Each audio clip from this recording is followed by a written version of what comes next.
पहुंचा रही है और इसलिए बीजेपी ने देश भर में संकल्प से सिद्धि तक एक अभियान चलाया है। इस अभियान के जरिए बीजेपी हरियाणा में अपने नेताओं के जरिए काम को जनता के सामने रख रही है। बीजेपी अपने 11 साल का एक तरफ जश्न मना रही है और 11 साल को बेमिसाल बता रही है, तो दूसरी तरफ विपक्ष मोदी सरकार के इन्हीं 11 सालों पर सवाल खड़े कर रहा है। प्रदेश के पूर्व सीएम भूपेंद्र हुड्डा ने मोदी सरकार के इन 11 साल के कार्यकाल पर सवाल उठाया और एक बार फिर से कहा कि बीजेपी का डबल इंजन हरियाणा में पूरी तरह से फेल हो गया है। 11 साल में ना तो केंद्र ने हरियाणा को कोई बड़ी परियोजना दी और ना ही राज्य सरकार केंद्र से कोई बड़ी परियोजना ला सका। अब 11 साल में बीजेपी सरकार ने प्रदेश में एक भी मेडिकल कॉलेज नहीं बनाया, विश्वविद्यालय नहीं बनवाया। हरियाणा में एक भी केंद्रीय विश्वविद्यालय या कोई बड़ा सरकारी विश्वविद्यालय, पॉलिटेक्निक, आईटीआई, इंजीनियरिंग कॉलेज नहीं खोला गया। राष्ट्रीय रक्षा विश्वविद्यालय का दूसरे राज्य में स्थानांतरण जरूर हो गया। इस पूरे कार्यकाल में बीजेपी ने जेबीटी का एक भर्ती नहीं की और आज भी शिक्षा विभाग में 38,000 टीचर्स के पद ऐसे हैं जो कि खाली पड़े हुए हैं। भूपेंद्र हुड्डा ने इसके साथ यह भी कहा कि ना ही एम्स मनेठी का काम इन्होंने आगे बढ़ाया है। कांग्रेस की सरकार में एम्स बाड़सा के साथ मंजूर हुए सभी सुपर स्पेशलिटी संस्थानों को रद्द करवा दिया और सरकार ने डाइट और अंबेडकर छात्रवृत्ति योजना को बंद करने का काम और किया। कांग्रेस फिर जहां मोदी सरकार के 11 साल को निराशाजनक बना रही है, तो फिर बीजेपी ने कांग्रेस के उनके खुद के कार्यकाल की याद कांग्रेस को दिला दी है। नायब सिंह सैनी ने कांग्रेस पर निशाना साधा और कहा कि 2014 से पहले देश में निराशा, भय, भ्रष्टाचार, भाई भतीजावाद, इन सब का वातावरण था। मोदी सरकार ने विकास और विश्वास का मॉडल देश के सामने रखा है। नायब सिंह सैनी ने यह भी कहा कि साल 2014 से पहले देश में निराशा और अविश्वास का माहौल था। भ्रष्टाचार और अक्षम नेतृत्व ने देश के विकास को रोक दिया था। देश में उन दिनों भय, भ्रष्टाचार, क्षेत्रवाद और भाई भतीजेवाद का बोलबाला था। निष्पक्ष शासन का पूरी तरह से अभाव था।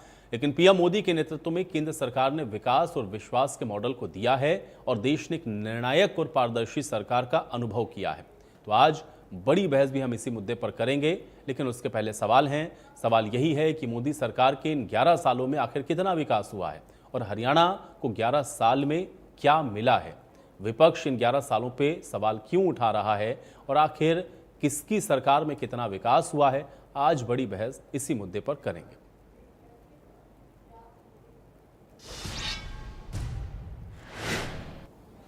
हम जब देखते हैं 2014 से पहले का भारत, 2014 से पहले के भारत में निराशा और अविश्वास का माहौल था। देश के लोगों में एक भय का माहौल था। नीतिगत पंगुता, भ्रष्टाचार और अक्षम नेतृत्व ने देश के विकास को अवरुद्ध किया। हम सब ये भी जानते हैं कि देश में उन दिनों भय, भ्रष्टाचार, क्षेत्रवाद और परिवारवाद, भाई भतीजावाद इसका बोलबाला था। ये देश का हर नागरिक जानता है।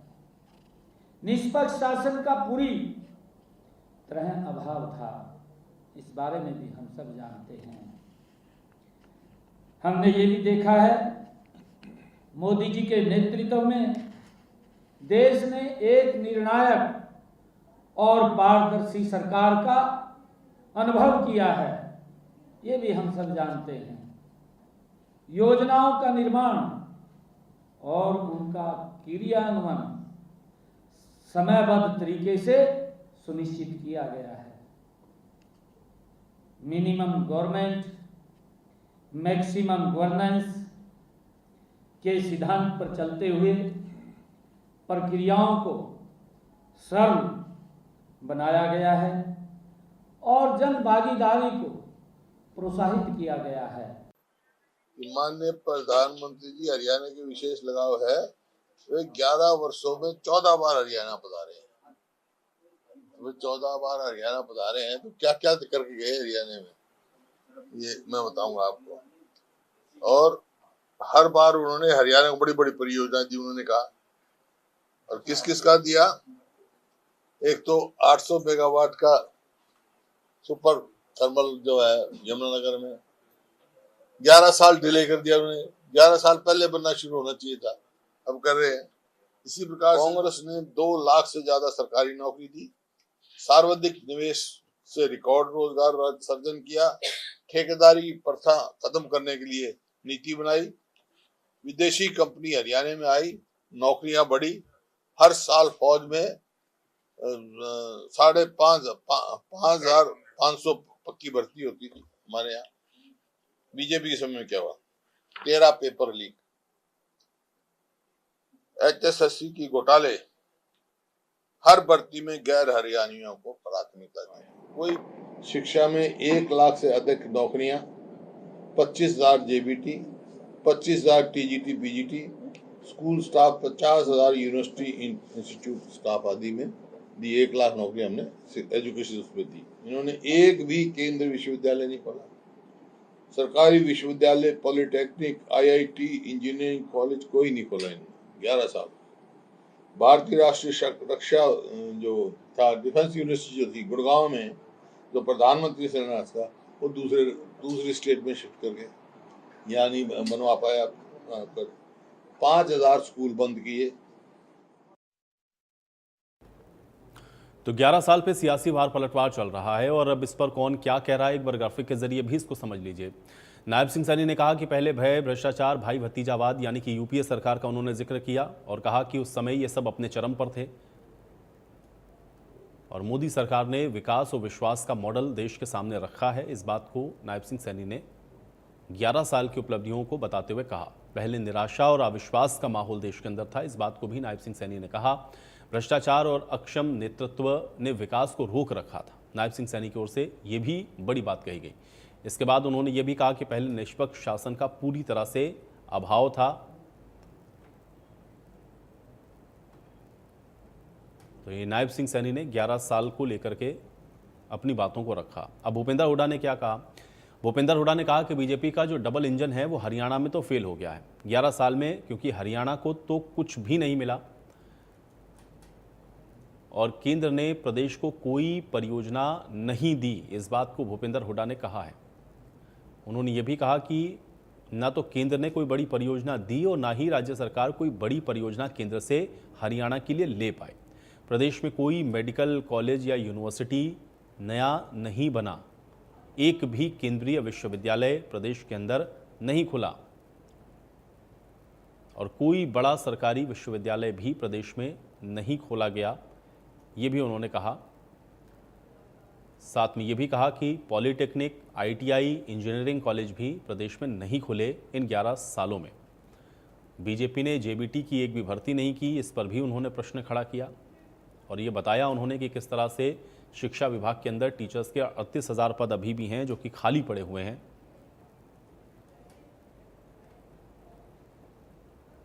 तो 11 साल की उपलब्धियों पर वार पलटवार लगातार चल रहा है। भूपेंद्र हुड्डा ने कुछ बड़े आरोप लगाए कि 11 साल में प्रदेश को कुछ भी नहीं मिला और इसलिए जो डबल इंजन की सरकार के दावे हो रहे थे वो ज़मीन पर फेल हैं। इस बात को भूपेंद्र हुड्डा की ओर से कहा गया। उन्होंने ये भी कहा कि डबल इंजन हरियाणा में फेल है। कोई भी नया विश्वविद्यालय, कोई भी ITI, पॉलिटेक्निक, कोई भी केंद्रीय विश्वविद्यालय, इस तरह की कोई बड़ी परियोजना नहीं है जो कि प्रदेश को मिली हो और इसलिए 11 साल में प्रदेश को केंद्र की मोदी सरकार कुछ नहीं दे पाई है और इसलिए ये जो डबल इंजन की सरकार की बात कहते हैं वो हरियाणा प्रदेश में फेल हो गया है। ये बात भूपेंद्र हुड्डा ने कही है।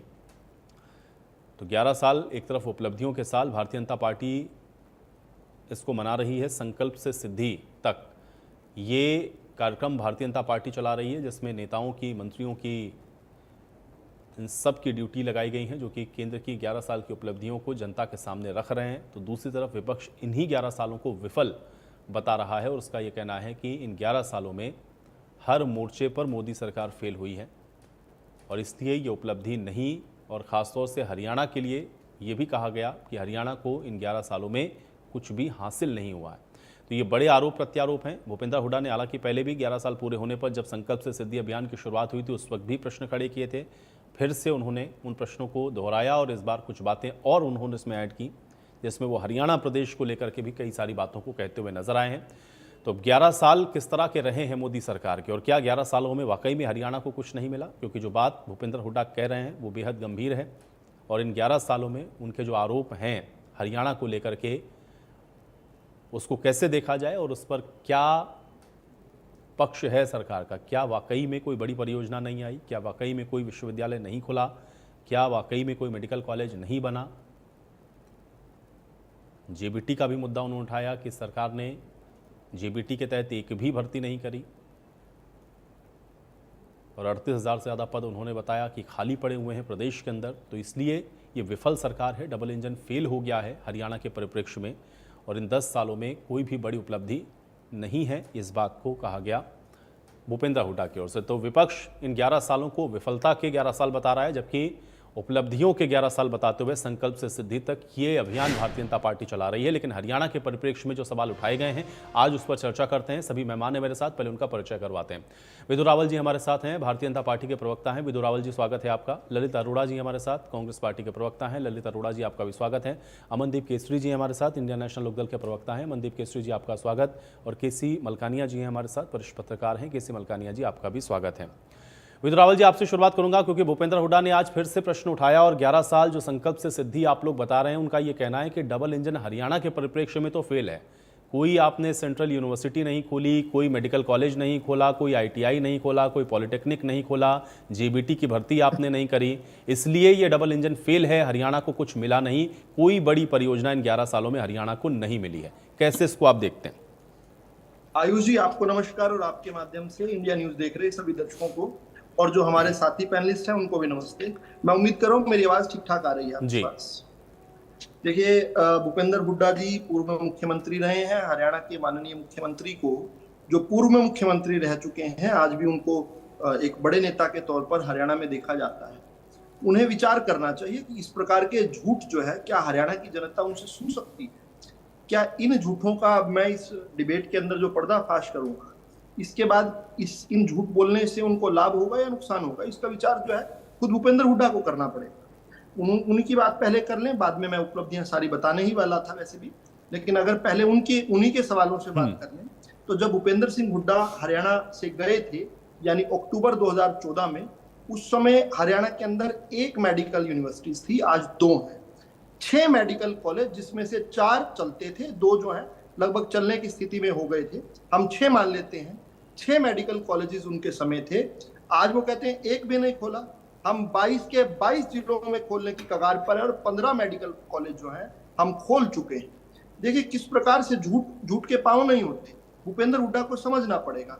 भूपेंद्र हुड्डा जब शासन छोड़कर गए थे, उससे कुछ महीनों पहले गोहाना के अंदर एक रैली कर गए थे। रैली में उन्होंने कहा कि हरियाणा के किसानों को वो अगर उनको दोबारा से सरकार बन जाती है तो एक तोहफा देंगे। यद्यपि उसके कई महीनों तक उनकी सरकार अभी बची हुई थी, फिर भी उन्होंने एक अजीबोगरीब बात कही, ना जाने क्यों कही। वो चाहते तो उसी पल कर सकते थे वो काम, लेकिन उन्होंने कहा कि नहीं, कुछ महीनों बाद जब चुनाव होंगे, चुनाव में जीत जाएंगे, उसके बाद वो एक योजना देंगे। और वो योजना क्या थी कि हरियाणा के किसानों को अगर फसल खराब होती है तो 10,000 रुपए प्रति एकड़ का मुआवजा दिया जाएगा, जो कि उस समय के 6,000 प्रति एकड़ के मुआवजे से जो है 4,000 प्रति एकड़ ज्यादा था। लेकिन भूपेंद्र हुड्डा ने जिस प्रकार से भी किए क्रियाकलाप थे, उनकी सरकार दोबारा नहीं आई। हमारी सरकार आई, हमने ऐसा कोई घोषणा अपने घोषणा पत्र में नहीं की थी, किसी मंच पर नहीं की थी, लेकिन हमने पहले कैबिनेट में, जब चौधरी ओम प्रकाश धनखड़ हमारे कृषि मंत्री थे, उन्होंने जो है पहली कैबिनेट में माननीय मनोहर लाल जी के साथ, जो तत्कालीन मुख्यमंत्री बने, उनसे तय कर 10,000 नहीं, सीधा 12,000 रुपए प्रति एकड़ का हमने किसान के खराबे का मुआवजा करवा दिया। यानी भूपेंद्र हुड्डा तो 10 का भी एक लोक लुभावना, एक वादा कर गए। हमने कहा 10 नहीं, 12, सीधा 6 से सीधा 12,000 रुपए प्रति एकड़ का मुआवजा, जो हिंदुस्तान में सबसे अधिक था। आज भी जब मैं और आप बात करते हैं तो 15,000 रुपए प्रति एकड़ जो मनोहर लाल जी ही करके गए थे, वो भी हिंदुस्तान में सबसे अधिक है। लेकिन मैं बड़ा हैरान हूं जब वो ये कहते हैं कि कोई बिजली का यूनिट नहीं खोला। दरअसल भूपेंद्र हुड्डा ये नहीं बताते, जब वो ये बताते हैं कि खेदड़ में उन्होंने एक यूनिट खोला था, झज्जर में 2 यूनिट खोले थे, वो ये बताते नहीं है कि उनके कार्यकाल में 5 यूनिट जो हैं, यूनिट नंबर 1, 2, 3, 4, 5, पानीपत के यूनिट नंबर 1, 2, 3, 4, 5 जो है वो बंद हो गए थे, फेज आउट हो गए थे।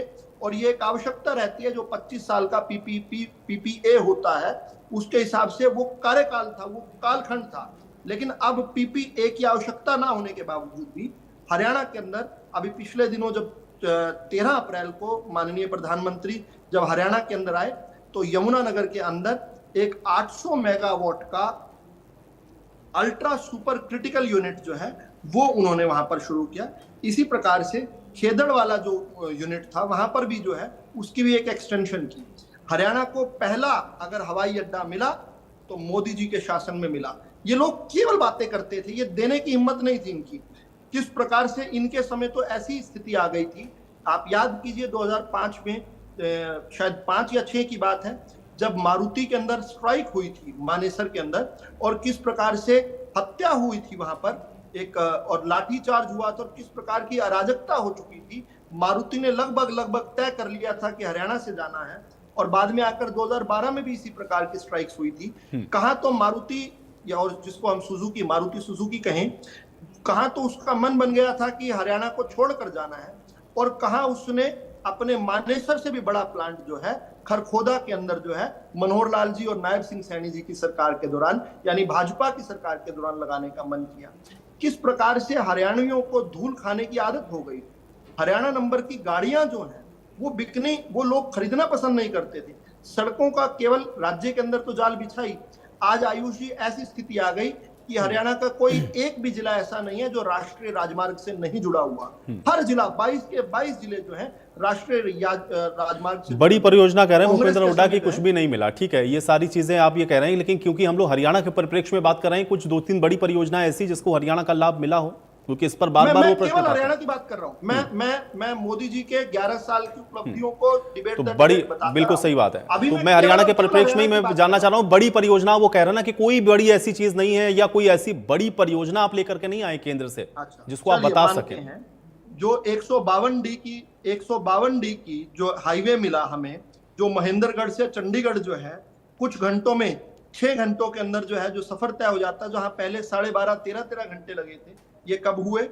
ये जो हमारे वेस्टर्न पेरिफेरल हो चाहे ईस्टर्न पेरिफेरल हो, केएमपी जिसको बोलते हैं, ये कब हुए? हमारी सरकार के दौरान हम लेकर आए। और यही नहीं, एक ये केवल उद्घाटन कर जाती हुई भूपेंद्र सिंह हुड्डा की सरकार जो है कैथल के अंदर जो है, बल्कि उनको लोगों ने बू किया था, जो उनकी आखिरी रैली थी, मोदी जी आए थे उद्घाटन करने के लिए 2014 में, जो हमारा जयपुर तक हाईवे गया, ये भी बना। ये सभी परियोजनाएं जो हैं ये अभी आई। जब मैंने यमुनानगर का जो 800 मेगावाट का जो अल्ट्रा एडवांस जो प्लांट है उसकी बात की, वो भी मोदी सरकार लेकर आई। नरेंद्र मोदी जी देश के एकमात्र ऐसे प्रधानमंत्री हैं जो प्रधानमंत्री रहते हुए 14 बार हरियाणा के अंदर आए। 3 बार तो जो है अपने तीसरे कार्यकाल में आ चुके हैं। किस प्रकार से हिसार का हवाई अड्डा, क्या इसको छोटी परियोजना मानेंगे? खरखोदा को आईएमटी में कन्वर्ट कर किस प्रकार से, मैंने बताया कि मारुति का एक बहुत बड़ा प्लांट आ गया, इसके अलावा हुंडई का एक बहुत बड़ा प्लांट जो है खरखोदा के अंदर आ रहा है। ये सभी जो है नरेंद्र मोदी जी के शासनकाल के अंदर हुआ। और यही नहीं, जो अब हमने एक के बाद एक व्यवस्थाएं की, उन व्यवस्थाओं को दूर तक पहुंचाना भी जो है नरेंद्र मोदी जी ने स्वीकार किया। और केवल ये 2 वे ट्रैफिक है आयुष, ये बात कहना आवश्यक है, ये 2 वे ट्रैफिक है। हरियाणा को तो मोदी जी ने बहुत सारा स्नेह और प्रेम दिया ही दिया। हरियाणा ने भी भर भर कर मोदी जी को आशीर्वाद दिया है, हरियाणा की जनता ने दिया है। और हरियाणा के लोगों ने भारत का जो एक लक्ष्य है 2047 तक विकसित होने का, उसमें तेज गति से कदम बढ़ाए। और उसका एक उदाहरण ये है कि जब भूपेंद्र हुड्डा अपना आखिरी जो बजट पेश करके गए थे, उसमें भारत की जीडीपी में, और भारत की जीडीपी उन दिनों बहुत अच्छी नहीं होती थी, फ्रेजाइल 5 में मानते थे हम, उसमें हरियाणा का कंट्रीब्यूशन केवल 3.2% होता था। जो आज मैं और आप बात कर रहे हैं वो बढ़कर 4.3% हो गया। यानी भारत, ठीक है, चलिए तो अब आप उन्हें उपलब्धियां बताइए। अब मैं लल्ले जी का रुख करता हूं। लल्ले जी, हरियाणा ने उसके अंदर जो है, हरियाणा ठीक है, चलिए अब लल्ले जी, ठीक है, परसेंटेज पॉइंट, ठीक है विदु रावल जी, ठीक है विदु रावल जी, अब ठीक है, अब लल्ले जी आप बोले 10 मिनट, मुझे भी बोलने दो। मैं ये कह रहा हूं कि मैं 30 सेकंड में 4-5 आंकड़े तो आपको राष्ट्रीय स्तर के जरूर दूंगा, उसके बाद हरियाणा पे आते हैं। 127 देशों में जो भूख का सूचकांक है, विश्व भूख सूचकांक, हम 105 ये फ्रॉड है, ये हंगर इंडेक्स गलत है, ये पाकिस्तान जहां दंगे हो रहे हैं उसको हम चुप रखता है। अपनी बारी में बोलना। ठीक है विदुर रावल जी, विदुर रावल जी ठीक है, अपने समय में विदुर रावल जी अपने समय में आप बता दीजिएगा कि वो फ्रॉड है, आप उसको नहीं मानते, अभी उनको अपनी बात रखने दें। ऐसे करते हो आप। ललित जी आगे सुनिए, मैं ये कहना चाह रहा हूं कि जो हमारे यहाँ पे पेट्रोल डीजल महंगाई, ये इसके बारे में गैस सिलेंडरों के बारे में बात कब होगी है? आप हमें ये नहीं समझ में आता कि जो प्रधानमंत्री यात्राओं पे ज्यादा विश्वास रखता है वो कैसे भारत का विकास करेगा, ये हमारी समझ से बाहर है। देश के अंदर में अपराध, भाजपा का तो जो है बलात्कार में इनके नेता बहुत आगे चले गए। देखिए प्रेस स्वतंत्रता में 191 स्थान पे है और कुपोषण में 105वें पे, प्रति व्यक्ति आय में मंगोला से भी पीछे हैं।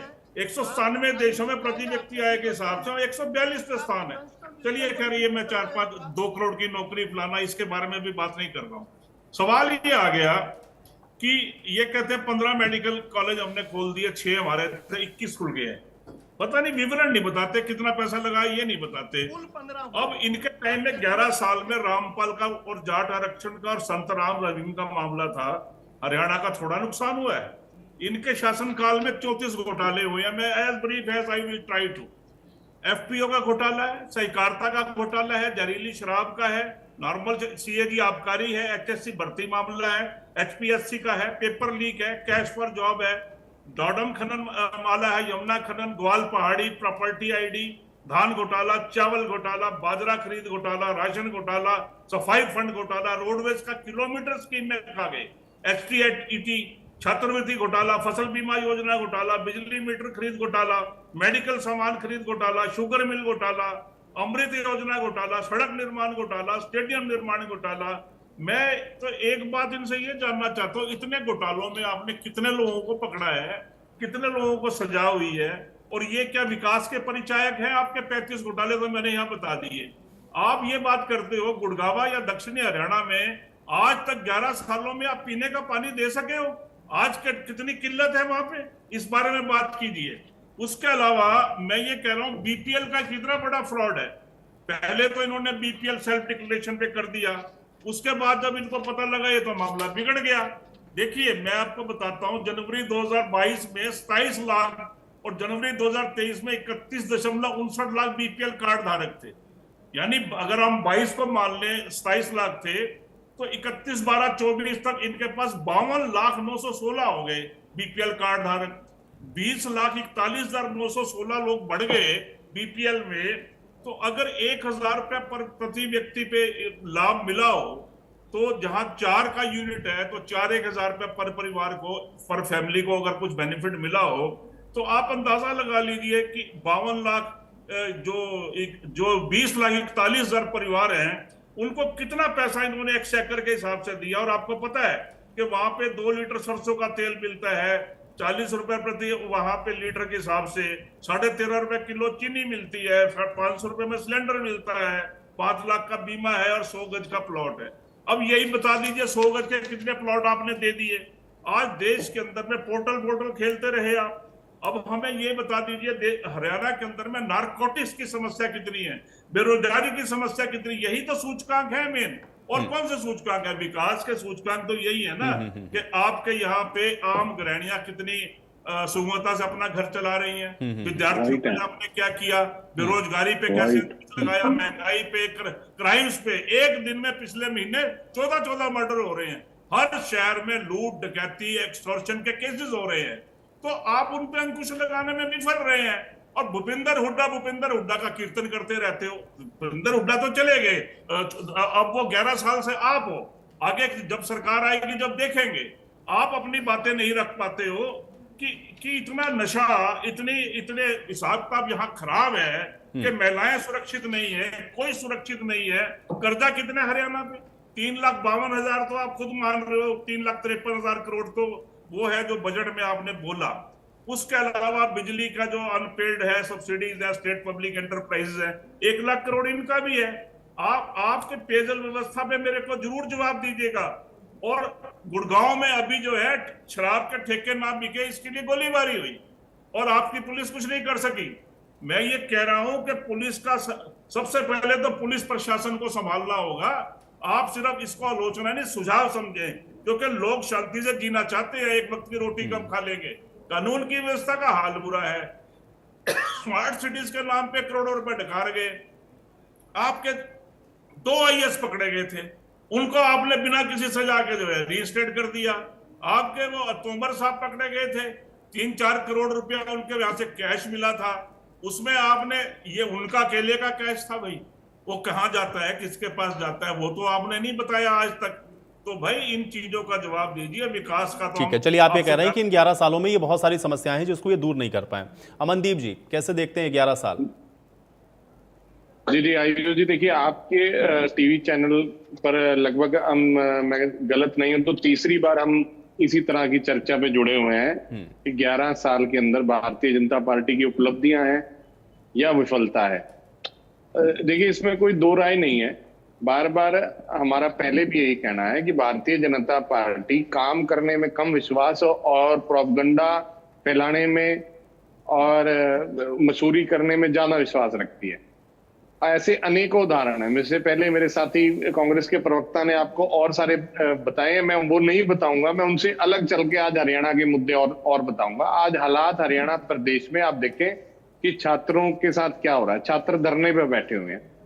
HU जैसी एक महान संस्था हमारे पास थी जो बहुत बड़े, जिसने साइंटिस्ट पैदा किए देश के, लेकिन आज हालात वहां पर क्या है कि भाई डंडों से पीटा जा रहा है छात्रों को, और छात्र धरने पर बैठे हैं। और वाइस चांसलर जो है वो पहली बार है कि इतने कम गुणवत्ता वाले और मतलब वो निपुण व्यक्ति नहीं है उसके योग्यता के अनुसार।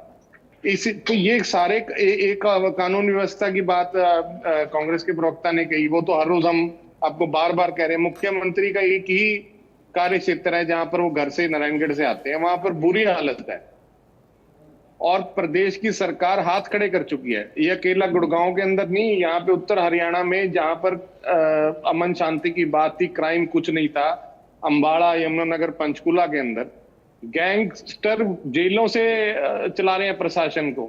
और जो बहुत बड़ा प्रदेश के खजाने में पैसा आना चाहिए एक्साइज का, गैंगस्टर उसको डील कर रहे हैं कि आपने बोली देनी है नहीं देनी है। प्रदेश सरकार के कोई कंट्रोल नहीं है, प्रदेश सरकार पूरी तरह से विफल है। मैंने बताया बच्चियों के साथ इतना गंभीर मामला कि इंटरपोल ने आकर के खबर दी और उस व्यक्ति को गिरफ्तार किया कि हरियाणा प्रदेश के अंदर बच्चियों के साथ यौन अपराध हो रहा है और उसके बाद उनकी वीडियोस को अपलोड किया जा रहा है पूरे वर्ल्ड वाइड। ये एक इंटरपोल ने रेड अलर्ट जारी किया कि आपके देश के अंदर, प्रदेश के अंदर इस तरह के अपराध हो रहे हैं और हमारी पुलिस, हमारा प्रशासन बिल्कुल बेखबर है। और भारतीय जनता पार्टी के नेता क्या कर रहे हैं, जहां तो इन सभी समस्याओं पर काम करना चाहिए, वहां पर वो क्या कर रहे हैं कि जो प्रदेश का भाईचारा है उसको और कैसे बिगाड़ा जाए। जो जाति पिछड़ा वर्ग है, अनुसूचित जाति वर्ग है, उनके अंदर कैसे और ज्यादा वैर स्थापित किया जाए। आज उसका ताजा उदाहरण कि भाई कृष्ण बेदी मुख्यमंत्री ये कहते हैं, मंत्री, कि भाई हमारा मुख्यमंत्री जो है भीमराव अंबेडकर के से भी ज्यादा शक्तिशाली है, उनकी प्रतिमूर्ति है। इतना ज्यादा अपमान बाबा साहब का किया हुआ है। ये किस सोच के व्यक्ति बिठाए हुए हैं। और वो ये कह रहे हैं कि अनुसूचित जाति के अंदर भी किस प्रकार से जो DSC समाज है, A और B वर्ग, आपस में किस तरह से उनका वैर बन जाए। और एक तरह से वो टारगेट कर रहे हैं कि भाई देश के महानायक थे, जो देश के संविधान रचता थे, उनके प्रति उनको टारगेट कर रहे हैं कि भाई वो नायब सैनी जी हैं, उनके बराबर है। अरे नायब सैनी की कहां पर किया, मेरे को ये तो बता दो कौन सी पर्सनैलिटी नायब सैनी की बाबा साहब के बराबर है, किस चीज में नायब सैनी बाबा साहब के बराबर है। ये घोर अपमान है, पाप है। तो जो भारतीय जनता पार्टी, असल में ये सारी समस्या हो इसलिए रही है कि जो पार्टी की, सरकार की प्राथमिकताएं हैं, वो समस्याओं को सुलझाना उनकी प्राथमिकता नहीं है। ये बात भारतीय जनता पार्टी भी जान चुकी है कि हम पूरी तरह से हर मोर्चे पर विफल है। अब उसको विफलता का छुपाने का उनका एक ही तरीका आता है कि भैया सिर्फ और सिर्फ प्रचार करिए, अपना उल्टा प्रचार कर दो कि भाई हमने तो इतना काम कर दिया, इतना काम कर दिया, जैसे कोई काम करने को बचा ही नहीं है प्रदेश और देश के अंदर, जब इतनी बुरी व्यवस्था हो रही है। आज ये बार बार ये कह रहे हैं कि भाई हिसार का एयरपोर्ट दे दिया। अभी हमने आपके चैनल पे पहले डिबेट की थी हिसार के एयरपोर्ट पे, DGCA ने कहा कि भैया सुरक्षा नियमों के अनुसार ये ठीक नहीं है और नागरिकों की, मैंने तब भी आपको उदाहरण दिया था। कल हम एक बहुत बड़े हादसे से देश गुजरा है कि ये बार बार जो ये स्कीम चला रहे हैं कि उड़े देश का आम नागरिक, कहाँ उड़े है देश का आम नागरिक? अरे जब आपके पास व्यवस्था सही नहीं है, आपको पूरी तरह से उस एयरपोर्ट को डेवलप करें, उसके बाद ही तो काम हो पाएगा। और मैं यही कह रहा हूं कि ज्यादा जोर प्रचार पर है, मूलभूत समस्याओं पर। आप कह रहे हैं प्रचार ज्यादा हो रहा है और ये सरकार मूलभूत सुविधाओं पे काम हो नहीं रहा। ठीक है मलकानिया साहब, ये 11 साल क्या आपको लगता है हरियाणा की अनदेखी हुई या हरियाणा को कुछ बड़ा नहीं मिल पाया या केंद्र से जो अपेक्षाएं थी उस पर केंद्र हरियाणा के परिप्रेक्ष्य में खरा नहीं उतरा? मलकानिया जी, जो उपलब्धियां रही है सरकार की वो तो जी ने बता दी कि क्या कुछ किया है, और सरकार का काम है, जो भी सरकार होती है उसके पास पब्लिक रिलेशन डिपार्टमेंट होता है, हर साल जो अपनी उपलब्धियां उसकी बुकलेट भी जारी करते हैं और जो भी है प्रचार करना उसका काम है। और विपक्ष का काम है सरकार की आलोचना करना, सरकार की खिंचाई करना, जो सरकार की नाकामियां उनको पब्लिक तक ले जाना। परंतु हम देखते हैं कि तीसरी बार अगर भाजपा की सरकार आई तो इसका मतलब ये है कि विपक्ष जो है वो सरकार की नाकामियों को पब्लिक तक नहीं ले पाया, या फिर आप ये कह सकते हैं कि सरकार ने काम किया इसलिए तीसरी बार सरकार बनी है। तो ये विपक्ष और सत्ता पक्ष के बीच में ये तो लड़ाई लड़ी रहती है कि जो सत्ता पक्ष है उसको विपक्ष आरोप लगाता है कि एक ईंट नहीं लगाई, कोई काम नहीं हुआ, कोई बड़ा प्रोजेक्ट नहीं हुआ आया, और लोग बेरोजगारी है, 75,000 पद खाली है, उनको भरा नहीं गया। तो ये सरकार को भी चाहिए कि जो आरोप सही है उनका जवाब दे और जो पद खाली है उन्हें भरे और देश के विकास में अपना योगदान दे, और जो कानून व्यवस्था सुधारे ताकि प्रदेश में शांति व्यवस्था बनी रहे, उद्योग बाहर से आए। और ये हम मानते हैं कि केंद्र में भी तीसरी बार भाजपा की सरकार बनी है, हरियाणा में भी तीसरी बार। लेकिन मलकानिया जी, आपके पास तो पत्रकारिता का इतना लंबा अनुभव है, बहुत सारे मुख्यमंत्री को आपने बड़े नजदीक से देखा काम करते हुए, प्रदेश में क्या तब्दीली हुई है? और अगर केंद्र के अंदर, क्योंकि इसके पहले भी यूपीए की सरकार रही, कांग्रेस की सरकार रही, प्रदेश में रही, तो उस समय हरियाणा कैसे चल रहा था? इस समय अगर बीजेपी की या एनडीए की सरकार है तो कैसे हरियाणा चल रहा है? प्रदेश में भारतीय जनता पार्टी की सरकार होने के नाते कुछ बदला है या कुछ मिल रहा है या कुछ खामी बड़ी आपको नजर आती? कैसे देखते हैं इसको आप? देखो, जो पहले थे तो पहले मुख्यमंत्री थे या दूसरे थे तो पर्ची खर्ची चलती। बहुत सारे जो लोग हैं, बहुत सारे हमें मिलते थे तो कहते मुझे भजन लाल जी ने लगाया, मुझे हुड्डा जी ने, और ये अपने अपने प्रदेशों की, अपने अपने इलाकों की, जो जहाँ से आते हैं वहाँ की भर्तियाँ होती थी। बंसीलाल जी जब डिफेंस मिनिस्टर थे तो डिफेंस में भी काफी लोग भर्ती हुए। तो यहाँ तक होता रहा है जब सरकारें हुई, परंतु इस सरकार ने पर्ची खर्ची तो खत्म हुई, परंतु जो एसएस बोर्ड में घोटाला हुआ या टैक्सी मिली तो वो भी हुआ, और जो बोर्ड और कारपोरेशन है जहां भ्रष्टाचार है उसको खत्म करने की कोशिश करनी चाहिए। अभी भी थोड़ा बहुत भ्रष्टाचार करता, हम ये नहीं कह सकते कि कोई भी सरकार 100% सक्सेस होती है, परंतु 10-15% अगर कमी करती है अपराधों में और लोगों को रोजगार देती है और विकास के कार्य में आगे बढ़ती है तो सरकार की सफलता मानी जाती है। और अगर लोग तीसरी बार चुन रहे हैं तो विपक्ष को यह सोचना चाहिए कि क्या कमी हम में है जिसके कारण हम सत्ता में नहीं आ सके, और क्या सरकार की कमियां हैं जिनको हम लोगों तक नहीं ले जा सके। ये ठीक है, भाजपा का प्रचार तंत्र है, उनके पास अच्छा स्टाफ है, बूथ लेवल तक संगठन है और उस तरह वो प्रचार करते हैं। इसलिए जो विपक्ष है उसको भी अपना संगठन बनाना चाहिए, जो आपसी फूट है उसको नहीं। ये बड़ी बात मलकानिया जी आपने कही कि भाई सरकारों में खामियां रहती हैं, लेकिन अगर उसको आप पहुंचा नहीं पा रहे हैं जनता के बीच में तो इस पर भी थोड़ा विचार तो होना ही चाहिए। विदुर रावल जी, एक तो पानी की बात उठाई कि भाई अगर 11 साल के अंदर आप पीने का पानी दक्षिणी हरियाणा तक नहीं पहुंचा पाए तो इस पर जवाब होना चाहिए। कानून व्यवस्था को लेकर के प्रश्न उठा कि भाई कानून व्यवस्था बेहतर नहीं तो प्रदेश कैसे आगे बढ़ेगा, कहां इन्वेस्टमेंट आएगा? और प्रोपोगेंडा करते हैं, सिर्फ प्रचार करते हैं, आप लोग काम से सरोकार नहीं है। जवाब दीजिए। देखिए, ऐसा तो नहीं कि भूपेंद्र हुड्डा नल लगा गए थे और भारतीय जनता पार्टी नल उखाड़ गई, हुआ उल्टा है। अंतिम टेल तक जो पानी है वो मनोहर लाल जी की सरकार के समय पहुंचा। अखबारों ने उसको कवर किया, टीवी चैनल्स ने उस पर डिबेट रखी, आपके चैनल ने भी उस पर कई बार डिबेट रखी कि अंतिम टेल तक पानी जो है हरियाणा के अंदर पहुंचा तो मनोहर लाल जी के शासन में पड़ा। अब कोई अगर उतारू हो जाए दिन को रात कहने पर और जबरदस्ती बिना लॉजिक के केवल घोषणा करने टीवी पर बैठ जाए तो उसका तो कोई इलाज नहीं। मैं उम्मीद कर रहा हूं जैसे मुझे म्यूट कर दिया गया था ऐसे ही मेरे बीच में कोई बोले तो उसको भी म्यूट कर दिया जाए। देखिए, बड़ा हैरानी हुआ जब मुझे तो आपने कहा कि केवल हरियाणा के परिप्रेक्ष्य में बात करो, लेकिन कांग्रेस पार्टी के प्रवक्ता ने एक बड़े हास्यास्पद जो है इंडेक्स को पकड़ लिया, ग्लोबल हंगर इंडेक्स। दरअसल मैं ये देखता हूं कि कांग्रेस पार्टी ने आज अपना जो स्वरूप बना लिया है, वो भारत को कहां पर बदनाम किया जा सकता है, बेइज्जत किया जा सकता है, ऐसे ऐसे मजाकिया और जिनका कोई क्रेडिबिलिटी नहीं होती, ऐसी ऐसी चीजें ढूंढती है।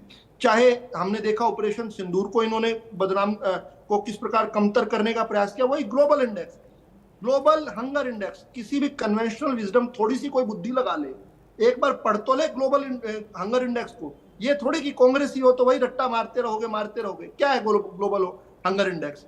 उसमें भारत का जो स्थान है, भारत का स्थान 127 देशों में 105वां दिया हुआ है। वही देश जो दुनिया की आज जो है चौथी सबसे बड़ी इकोनॉमी है। आप हैरान हो जाओगे, उसमें भारत से पहले, भारत का स्थान तो 105वां दिया हुआ है, लेकिन श्रीलंका जहां पर दंगे हुए थे, जहां पर आपने देखा कि राष्ट्रपति के महल को जो है लोगों ने आकर कब्जा लिया था, उसका स्थान क्या होना चाहिए? भारत से ऊपर होना चाहिए, नीचे होना चाहिए? उसका स्थान 56वां दिया हुआ है। मैं ऐसे जो जहां पर हर साल भूखमरी से लाखों लोग मरते हैं, ईस्ट अफ्रीका के देश जो हैं, उनका स्थान भारत से बहुत आगे दिया हुआ है। पाकिस्तान जहां पर 5 किलो आटा के लिए दंगे हो जाते हैं, उसका स्थान भी भारत से ऊपर दिया हुआ था। तो कुछ थोड़ी सी तो बुद्धि खुद की लगा लो। जरूरी थोड़ी कि भारत को बदनाम करने के लिए जिस मर्जी स्तर तक जो आप चले जाओ, जरूरी नहीं है। दर्शक देखते हैं, भारत वो देश है जहां पर 82 करोड़ लोगों को मुफ्त में राशन दिया जा रहा है, उसको हंगर इंडेक्स में कर सकते हैं। भारत में कोई भूखा ना सोए, इसके कानून तो कांग्रेस जाते जाते बना गई थी, लेकिन हिम्मत नहीं थी उसको लागू करने की। नरेंद्र मोदी ने उसको लागू किया, फूड सिक्योरिटी एक्ट को। और आज हिंदुस्तान में कोई भी व्यक्ति, बड़े बड़े गर्व से ये बात कह सकता हूं, कोई भी व्यक्ति जो है रात को बिना खाए नहीं सोता, खाली पेट नहीं सोता। ये नरेंद्र मोदी की सरकार ने करके दिखाया। उसके बाद ग्लोबल इंडेक्स जैसे मजाकिया चीज पर आप रिलाय करते हैं, आपकी खुद की क्रेडिबिलिटी डाउन होती है। थोड़ा कन्वेंशनल विजडम यूज किया कीजिए, थोड़ी सी कॉमन सेंस यूज किया कीजिए। खैर, लेकिन इन्हें तो जो भारत के खिलाफ बात जाएगी, भारत के डीजीएमओ की बात नहीं सुननी, ट्रंप की बात सुननी। अब ट्रंप तो ईरान का भी युद्ध जो है कह रहा है कि मैंने कोई रोल नहीं है, 2 दिनों बाद कहेगा कि मैंने ही रोल करवाया था। खैर, मैं इस पर विषय पर सीधे सीधे वापस आता हूं। इन्होंने कहा, कांग्रेस के प्रवक्ता ने कहा, और इंडियन नेशनल लोकदल के प्रवक्ता की केवल 2 बातों का जवाब दूंगा। कांग्रेस के प्रवक्ताओं ने कहा कि इतने सारे घोटाले हुए, कितनों को पकड़ा है? मेरा सीधा सवाल, भारतीय जनता पार्टी का अपना रिकॉर्ड बता देता हूं, कितने घोटालों के विसल ब्लोअर हम लोग रहे हैं, कांग्रेस के घोटालों के विसल ब्लोअर रहे हैं। अब आप कांग्रेस के प्रवक्ता ये बताइए, कितने घोटालों में ललित अरोड़ा या कांग्रेस पार्टी ने कितने घोटालों में शिकायत किया, उसका भी एक रिकॉर्ड बनाकर दिखाइए। हम ही पकड़ने वाले, हमें कार्रवाई करने वाले, उसको यहाँ पर हमारी कार्रवाई को घोटाला घोटाला चिल्लाकर बेशर्मी से चिल्लाते हैं लोग। आज खबर जो है घोटालों की नहीं होती। याद कीजिए 2011 में अन्ना हजारे को आकर आंदोलन करना पड़ा था कांग्रेस की भ्रष्ट सरकार के खिलाफ। याद कीजिए बाबा रामदेव को आंदोलन करना पड़ा था। याद कीजिए सुब्रमण्यम स्वामी को, रविशंकर प्रसाद को, किरट सुमैया को कोर्ट में जा जाकर कांग्रेस के भ्रष्टाचार के खिलाफ एफआईआर दर्ज करवानी पड़ी थी। आज खबर है भारतीय जनता पार्टी की कठोरतम कार्रवाई की। चाहे कल ही एक कार्रवाई हुई है, परसों एक कार्रवाई हुई है, जो इरिगेशन के अधिकारी थे उनके सैंपल्स जहां जहां फेल हुए, 80 के करीब अधिकारियों पर कार्रवाई हुई है। इनको खबर मिलती है इंडिया न्यूज हरियाणा देखकर, और खबर क्या होती है कि भाजपा ने जीरो टॉलरेंस नीति के तहत घोटालों पर प्रहार किया, और ये चिल्लाने लग जाते हैं घोटाला घोटाला। उल्टा चोर कोतवाल को डांटे। आप बताओ तो सही, कहीं आज तक कोई चिट्ठी पत्री डाली है, कोई घोटाला आपने उजागर किया है? हम विपक्ष में थे, हम करते थे, हर रोज करते थे, और आप हम पर लाठियां बजाते थे, हमें कोर्ट के माध्यम से एफआईआर करनी पड़ती थी। इन्होंने कहा बीपीएल कार्ड बढ़ गए। देखिए, बीपीएल कार्ड बढ़ गए, ये तो इनको ध्यान में आ गया। एक बार एक घट गए थे, वो भी बता देता हूं। 4.5 लाख जो है हरियाणा के अंदर से लोग गायब हो गए एक दिन अचानक से। क्या हुआ कि 2016 में कांग्रेस के जमाने के बने हुए आधार स्कीम को हमने लागू कर दिया। हमने आधार के आधारित जो है लाभ देना शुरू कर दिया। रातों रात भूपेंद्र हुड्डा का भ्रष्टाचार सामने आ गया, कांग्रेस पार्टी का भ्रष्टाचार सामने आ गया। अच्छा कहा कांग्रेस पार्टी के प्रवक्ता ने कि भूपेंद्र सिंह हुड्डा गए जमाने की चीज हो गए, वो हार चुके हैं, वो थक चुके हैं, और उनका कुछ नहीं होना। ये बात आज जो है कांग्रेस के प्रवक्ता ने भी आपकी डिबेट में स्वीकार की। ठीक है, लेकिन आपको कंपेयर तो उन्हीं मापदंडों से किया जाएगा, क्योंकि जब आपको शासन मिला था तब आपको करके दिखाना था। It is easy to rant while sitting in opposition, लेकिन जब आपको समय मिला था तब आपने क्या किया, उस पर विचार करना चाहिए। हमने केवल जो है आधार से लिंक किया, और आपका 4.5 लाख लोग जो ईश्वर ने पैदा नहीं किए थे, उनको भी आप जो लाभ देते थे, अपने गुर्गों को, अपने बिचौलियों को दिया करते थे, वो खत्म हो गए। एक इन्होंने कहा कि 52 लाख कैसे हो गए, वो भी बताता हूं। क्योंकि हम दे सकते थे, इसलिए हमने जाकर जो गरीबी रेखा की जो सीमा थी, जो पूरे हिंदुस्तान में 1,20,000 थी, हमने कहा नहीं, हम हरियाणियों को ज्यादा दे सकते हैं, क्योंकि कांग्रेस की सरकार से उन्होंने निजात पा ली है, यानी भ्रष्टाचार से निजात पा ली है, तो ज्यादा बचा है तो ज्यादा हरियाणियों में बांटेंगे।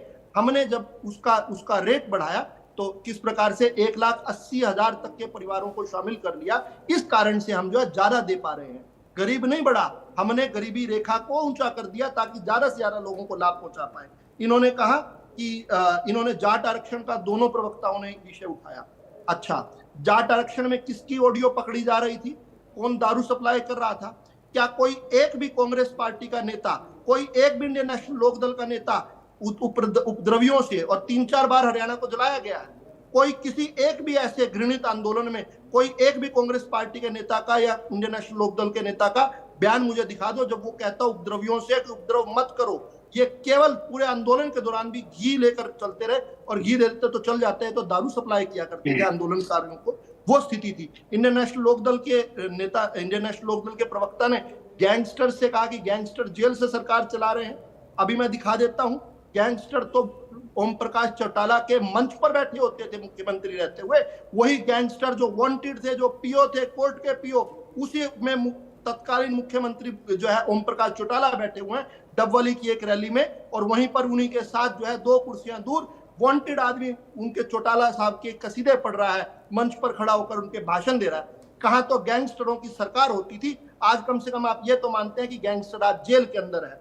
आपने एक और सवाल खड़ा किया कि आपने कहा कि अनुसूचित जाति वर्ग के बारे में कहा, और ये सारे हरियाणा को ये बात सुननी चाहिए।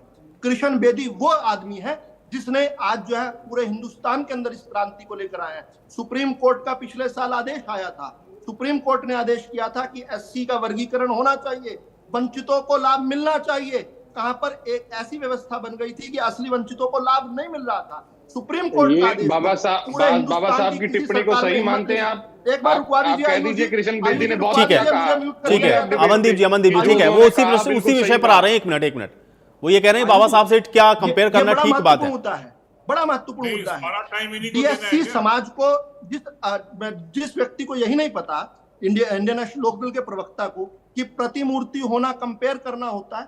हर मेरी इच्छा है कि मुझे किसी प्रकार किसी महापुरुष की प्रतिमूर्ति कहा जाए।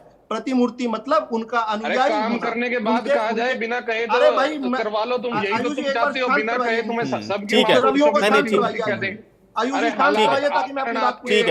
ठीक है, बदमाशों जैसे, ठीक है, और ठीक है, विदुरावल जी ठीक है, एक मिनट, ठीक है। आपको देखिए, जिनको हिंदी नहीं पढ़नी आती, जिनको हिंदी के शब्दों का मतलब नहीं पता, डॉक्टर अंबेडकर जी की प्रतिमूर्ति कौन नहीं बनना चाहेगा? अगर सही बोला उन्होंने कि भाई चलना चाहिए, बिल्कुल सही बोला कृष्ण बेदी ने, और भाजपा का समर्थन करती है। नहीं, बोलिए आप। अरे वो ये बता तो रहे हैं कि भैया प्रतिमूर्ति का मतलब वो ये नहीं होता है कि वो बाबा साहब अंबेडकर हैं। इतनी अकल नहीं है ना, इतनी अकल होती तो ये भैया ये किस हिसाब से नायब सैनी ने कौन सा संविधान रचा, कौन सा आरक्षण दिया, जिस कृष्ण बेदी के बहुत जल्दी से, ठीक है विदुरावल जी आप और लोग के पास भी मुझे जाना, जल्दी से समाप्त करें, 10 सेकंड में समाप्त करें। अमनदीप मिनट में आ रहा हूं, अभी आ रहा हूं। उन्होंने बाबा साहब ने दिया, केवल 10 सेकंड मुझे ये कृष्ण बेदी जी वाला विषय क्लियर करने दीजिए, केवल 10 सेकंड, ओनली 10 सेकंड्स। ये वंचितों को लाभ देने से इन्हें क्यों दिक्कत हो रही है? अगर आज जो है कृष्ण बेदी ने यह झंडा उठा लिया कि वंचितों को लाभ पहुंचाना है, और हिंदुस्तान में पहली सरकार जिसने वोट बैंक की परवाह नहीं की, वंचितों के भी वोट होते हैं, लेकिन उनको किस प्रकार से आप ये कह रहे हैं कि इसको गलत इंटरप्रेट करना, ठीक है, चलिए सुप्रीम कोर्ट के आदेश चलिए, नहीं अभी आपने समय में ललित जी ठीक है, ठीक है, इनसे कहलवा दीजिए आयुष जी, इनसे कहलवा दीजिए कि इनकी सरकार बन गई। अभी ललित जी ठीक है, आज एससी समाज को ये डिबेट देखनी चाहिए, ये डिबेट देखनी चाहिए एससी समाज को। ठीक है विदुरावल जी, अब हो गया, अब आपने बात रख ली। एक मिनट ललित जी, किसी भी एक मुद्दे का इतने लंबे भाषण के बाद भी मैं सोचा चुनाव रैली हो रही है, किसी भी बात का जवाब नहीं दिया। मैं तो इनसे बहुत समय से पूछ रहा हूं, अभी जो इन्होंने अच्छा किया, घोटाले का जिक्र किया, जो यहाँ पे सिंचाई विभाग में, विभाग तो बहुत है, 40-45 विभाग हैं, सिंचाई विभाग में इन्होंने चार्जशीट कर दिया 70 या 80, हाँ रुचि जी का उनका आया था कि 80 को कर दिया है। तो इसका मतलब ये हुआ कि जब वो रनिंग पेमेंट्स ले रहे थे ठेकेदार, तब तो आपने चेक किया नहीं। मार्च के महीने में जब सबके बिल आने शुरू हो गए तो आपको तकलीफ हुई, चलिए आपने विजिलेंस जांच करा ली। आप ये नहीं बताते कि इन लोगों ने कितने कितने हजार करोड़ का घोटाला है ये सिंचाई विभाग में। आखिरकार इन्होंने किसी को 2 करोड़ 5 करोड़ 10 करोड़ के जो कॉन्ट्रैक्ट होंगे, ये टेंडरिंग होगी, उसके उनका टोटल कितना आता है? ये दागी तो आप कह रहे हो इतने लोग हैं, तो पैसा कितना इन्वॉल्व है और उसको बचाने की क्या कोशिश करी गई? जब वो आप रनिंग पेमेंट करते थे तब गुणवत्ता की जांच क्यों नहीं की गई? और कितनी रकम इन्वॉल्व है आप नहीं बता रहे हो। आपने उसमें लिखा कि हम उनको डिस्प्लेजर नोट देंगे, यानी आप बड़े बड़े अधिकारियों को छोड़ दोगे, साफ सी बात है। डिस्प्लेजर नोट कौन सा कोई सजा की बात है? आप भाषण बहुत देते हो। मैंने आपसे कितनी बार पूछा कि तीसरी टर्म में कितनी नौकरियां दी, ओबीसी को कितनी दी, SC ST को कितनी दी, बाकी लोगों को कितनी दी, वो आपने आज तक नहीं बताया। वो जो 24-25 हजार का दावा करते हो, इसके अलावा ये नहीं बताया कि इसके बाद कितने लोगों को नौकरी से निकाला गया है। आप ये कभी भी तो नेट आपने इनटेक कितना किया है, रिटायरमेंट कितनी हुई? ये जो भाषणबाजी है ना, ये सारी हम भी समझते हैं। बात अगर हरियाणा के हितों की हो रही है तो आप जो है इसको अपनी सफलता मान रहे हो कि BPL में इतने परिवार हैं। हरियाणा का समृद्ध स्टेट है, तो मतलब आप मुझे तो आपकी बात में हंसी आती है बहुत ज्यादा, और आप हंसी के पात्र बनते हो। आप किस चीज को डिफेंड कर रहे हो? BPL बढ़ेगा तो वो गरीबी नहीं है, उन्होंने उसकी सीमा बढ़ा दी ना। आप छात्र रोकोगे। वो कह रहे हैं 1,20,000 से 1,80,000 कर दी, इसलिए वो बढ़ गए। इससे क्या हो गया? 1,80,000 15,000 पे 4 लोगों की यूनिट हो, 15,000 में तो मकान किराए पे नहीं मिलता। 15,000 में क्या होता है? वो भी BPL है। तो मैं तो कह रहा हूं कि आप भी कह रहे हो ना बढ़ गए, तो इसका मतलब हरियाणा में गरीबी है ना, फिर किस बात की छाती ठोक रहे हो भाई विकास की? मैं तो आप कर्जे के बारे में पूछा, वहां नहीं बोलते कि कितना कर्जा हरियाणा में बढ़ गया है, उस पर आप बात नहीं करते। जो है अपराधों पे बात नहीं करते कि इतना कुछ क्यों हो रहा है। अभी तो रोज के आप जो है एंकर साहब, मैं आपसे ये रिक्वेस्ट करूंगा कि कोई आपके पास भी तो आंकड़ा होगा ना इस बात का कि कितना अपराध बढ़ा है। हर तरफ आप देखिए, ये बातों का जवाब तो चाहिए ना। अब ये व्यक्तिगत उस पे आ जाते हैं, इनको ये नहीं पता कि बात, अरे आंकड़ों से बात करो ना। एक जनरल भाषण हमें नहीं चाहिए। नहीं, जनरल भाषण आप दे रहे हैं, बिना तथ्यों के भाषण आप दे रहे हैं। भूपेंद्र सिंह हुड्डा के समय 6 साल की बच्ची का चॉकलेट के नाम पर रेप किया गया था। आप मैं पूछ रहा हूं कितनी नौकरियां दी थी थर्ड टर्म में? बात ही नहीं करते। 11 साल का निशान ही नहीं पूछ रहा। जब सड़क किनारे सभी प्लाटों पर कब्जा कर लेती थी भूपेंद्र हुड्डा के रूप में। नहीं ठीक है, वो यही तो उन्होंने पहले भी कहा ना, विदु रावल जी, उन्होंने पहले भी कहा कि भैया भूपेंद्र हुड्डा ने अगर सारी चीजें बेहतर करी होती तो आप नहीं होते ना सत्ता में। लेकिन अभी आपकी जिम्मेदारी 11 साल आपको करना पड़ेगा। अभी आपको 11 साल हो गए ना, इसलिए ये प्रश्न अब आपके लिए तो होगा भाई। आपकी सरकार है तो ये कानून व्यवस्था या बेरोजगारी, ये सवाल आपसे तो पूछे ही जाएंगे ना। 1 मिनट, अभी ललित जी की बात है। बात हमेशा जहां BJP फंसने वाली बात है तो आप कर देते हो। सत्ता में नहीं आए तो कोई तो कारण रहे होंगे, हमें नहीं पता है। कोई बहुत से कारण है। अरे विदु रावल जी सुन लीजिए, विदु रावल जी सुन अगर आप ऐसे करेंगे तो फिर वही बात है, हर बार यही हम कहते हैं। विदु रावल जी, आप जो है निष्पक्ष रहिए ना भाई, बी फेयर टू अस, उसको जवाब देने दो। नहीं, आप सपोर्टिंग रोल में थोड़ी हो मेरे भाई। अरे ललित जी, आप मेरी बात ही नहीं समझ रहे हैं। मैं आपके पक्ष में बोल रहा हूं तो भी आप मुझे कटघरे में खड़ा कर रहे हैं। ये तो कमाल ही हो गया। मैं कह रहा हूं आपने तो कहा ही ना भाई कि अगर उन्होंने बहुत बेहतर करा होता तो आप सत्ता में नहीं होते। 11 साल से आप हैं तो आपसे ही प्रश्न पूछा जाएगा ना। इसमें मैंने क्या गलत सवाल पूछा है? तो फिर उनसे सवाल पूछने दो ना, जवाब तो वो दे नहीं रहे, वो तो भाषण किए जा रहे हैं। नहीं तो आप मेरे ऊपर क्यों आरोप लगा रहे हैं ललित जी? मैं ये कह रहा हूं, मैं तो आपका ही सवाल पूछ रहा हूं उनसे। आप कहिए तो मैं नहीं पूछता हूं। फिर आप मत आरोप लगाइएगा कि मैं पूछ नहीं रहा उनसे।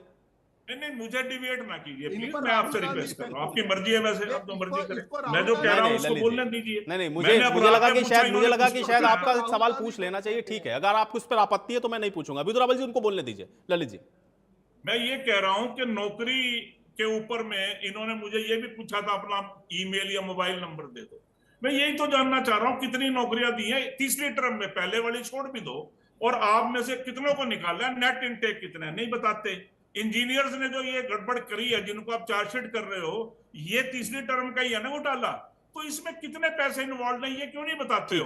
हमें जानने का हक नहीं है? ठीक है, नहीं बिल्कुल आपको हक है और आप जानिए। ठीक है अमनदीप जी, ठीक है अमनदीप, अपराध के आंकड़े मांग रहे हैं आपने, हर रोज अपराध बढ़ रहे हैं। अमनदीप और ये सारा देश कह रहा है ये बात। ठीक है, अमनदीप जी, आयुष जी, अभी सबसे पहले मेरे पे तो 2 ही सवाल उन्होंने करे, मैं उन्हीं 2 पॉइंटों को उठाऊंगा। भारतीय जनता पार्टी प्रवक्ता ने, इन्होंने कहा कि गुंडा राज वहां पर स्टेज पर बैठे थे। अभी हमारी डिबेट चल रही थी, बहुत दुखद घटना हुई है अभी अभी, और जिस बारे में हम बात ही चर्चा ही कर रहे थे, मुख्यमंत्री के जिले कुरुक्षेत्र के अंदर शाहबाद में एक दारू के ठेकेदार को बदमाशों ने गोली मार दी और उनकी मौके पर ही दुखद मौत हो चुकी है। ये अभी की घटना है, अभी आप डिबेट के बाद ये चलाएंगे हेडलाइन। ये प्रत्यक्ष को प्रमाण की आवश्यकता नहीं है। ये जितनी भी बातें, मतलब ये इतनी ज्यादा शर्मनाक बातें हैं। और जितनी दूसरी बात, ये बाबा साहब के बारे में बोल रहे थे कि नायर सैनी को प्रतिमूर्ति, अरे यार किसी को कंपेयर करना, मैं कहूं कि भाई मैं महात्मा गांधी की प्रतिमूर्ति हूं, कोई बात है यार ये तरीके की? बाबा साहब भीमराव अंबेडकर को आप किससे कंपेयर कर रहे हो और कह रहे हो कि उनके बराबर है? ये अपमानजनक है। और जानबूझ के ऐसा किया जाता है ताकि आपस में जातियों के अंदर वैर बढ़ जाए, आपस के अंदर जो मैंने कहा ना, इनका ये रवैया है, इनका ये टारगेट है। हरियाणा प्रदेश को जहां भाईचारे के नाम से जाना जाता था, जहां पर हरियाणा प्रदेश का इतना मजबूत भाईचारा, मैं कल अशोक खेमका जी का इंटरव्यू सुन रहा था, जो सबसे ज्यादा प्रताड़ित अफसर रहे, और उन्होंने भी ये कहा कि हरियाणा जैसा मजबूत भाईचारे वाला स्टेट नहीं हमने देखा। लेकिन इन्होंने 2014 के बाद क्या करा, जो आपस में जातियां जहां जहां भिड़ा सकते हैं। और सरकार क्या कर रही है, देखिए हमने कहा कानून व्यवस्था बढ़ रही है, घोटाले हो रहे हैं, ये कह रहे हम पकड़ रहे हैं, हम दर्ज कर रहे हैं। अरे भाई सरकार का काम, जब सरकार का कोई डर भय है ही नहीं, कोई मर्जी आके घोटाले कर रहा है, कोई मर्जी आके पैसा खा रहा है। अभी तो वो ईडी की रेड रामनिवास सुरजाखेड़ा जी पे पड़ी है, कितना बड़ा घोटाला है वो HSVP का। आपका जब नियंत्रण ही नहीं किसी चीज पर, कोई भी सरकारी खजाने को खाई जा रहा है, आप बैठ के और ये कह रहे हैं कि हम पकड़ रहे हैं, भाई इस पर नियंत्रण लगाना जरूरी है, क्योंकि आप किसी बात के साथ अगर चर्चा समाप्त करनी पड़ेगी। बहुत शुक्रिया आप लोगों ने समय निकाला, इस चर्चा का हिस्सा बने। तो एक तरफ तो 11 साल सरकार के, उस पर सरकार इसको उपलब्धियों के साल बता रही है, लेकिन विपक्ष के बहुत सारे सवाल हैं इन्हीं 11 सालों को लेकर के, और अब देखना यह है कि इन सवालों के जो जवाब हैं वो किस तरह से दिए जाते हैं। आज बड़ी बहस में मेरे साथ फिलहाल इतना ही।